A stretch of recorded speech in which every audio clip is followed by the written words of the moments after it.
అందరికీ నమస్కారం. నా పేరు doctor Nataraj, practising paediatric neurologist, Nataraj hospital, Guntur. So వీళ్ళ బేబీ ఆఫ్ స్వాతి అనే వాళ్ళు నాకు 6 months బ్యాక్ 20 రోజుల బిడ్డతో తీసుకొచ్చారు అన్నమాట. తక్కువ బరువుతో పుట్టారని చెప్పి వాళ్ళు కూడా ఎక్స్పెక్ట్ చేశారు. అంటే లేట్ గా నడుస్తారనేసి, తర్వాత ఈ ఇష్యూస్ ఉంటాయనేసి, బ్రీతింగ్ ఇష్యూస్ ఉంటాయనుకున్నారు. కాకపోతే అది ప్రొలాంగ్డ్ ఉండాలి, అబ్బాయి రికవరీ కావట్లేదు అనేసి అని చెప్పి వేరే విధంగా ఆలోచిస్తే అది మెటబాలిక్ డిజార్డర్ లాగా డయాగ్నోస్ కాబడింది. సో ఈ ప్రాబ్లం అనేది అంటే మ్యాపుల్ సిరప్ యూరిన్ డిసీజ్ అంటాం. ఇది 2 లక్షల మందిలో ఒకరికి ఉంటుంది అన్నమాట. సో ఈ సమస్యని ఎట్లా అధిగమించాలని చెప్పి చాలా ఇబ్బందిగా ఫీల్ అవుతూ వచ్చారు అనేది. సో దీన్ని మనం ఎందుకు కారణం ఏంటి కనుక్కొని ఆ డిసీజ్ కారణమైనటువంటి ఏ సమస్యను మనం గుర్తించాం కాబట్టి సో ఆ డైట్ ని మనం రిస్ట్రిక్ట్ చేయగలం.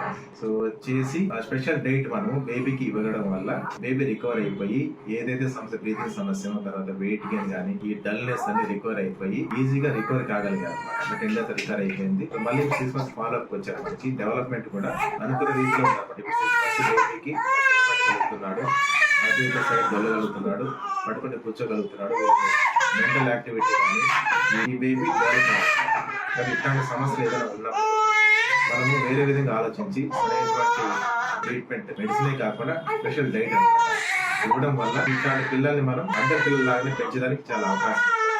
నా పేరు స్వాతి, మా వారి పేరు చక్క. మా బేబీకి 6 months. మా బేబీ ముందుగానే ప్రీమెచ్యూర్ బేబీ అయితే పుట్టినప్పుడు 2.5 kg అనమాట. కొంచెం వెయిట్ తక్కువగానే పుట్టాడు. పుట్టిన తర్వాత ఒక 13 days కి అట్లా బ్రీతింగ్ ఇష్యూ వచ్చి ఇన్ఫెక్షన్ అయ్యి అది బ్రెయిన్ ని డామేజ్ చేసిందని చెప్పి మాకు నియర్ బై నర్సరావుపేట దగ్గర చెప్పారనమాట. మాది పెట్లూరుపల్లి గ్రామం. అయితే వాళ్ళు ఏం చెప్పారంటే అది బ్రీతింగ్ ఉన్న 7 days కంట్రోల్ అవ్వలేదు, ఈ బేబీ నార్మల్ స్టేజ్ కి రాలేదు, మీకు ఆ బేబీ లేదనుకోండి అని చెప్పి వెళ్ళిపోమని చెప్పింది అనమాట.